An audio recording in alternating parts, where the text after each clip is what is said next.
has talked about the differences between the classroom teacher, the lowest earning at 35,000, and the highest earning principal at 152,000.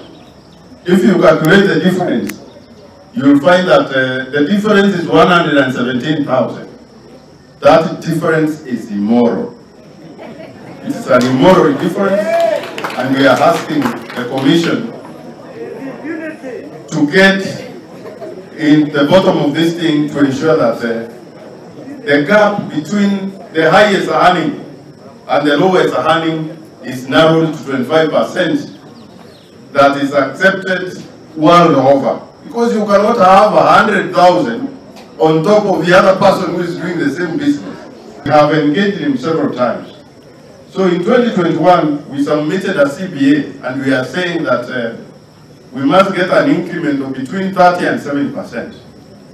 The classroom teacher was supposed to get 70% of increase, and then the highest earning will get that percent. We are taking learners out of the school, and now the principals look at you, whether he likes you or not.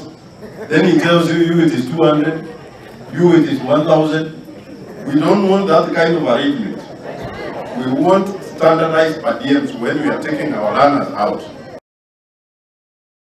Na Muini wa County Commissioner wa Kerio ya Ruhoge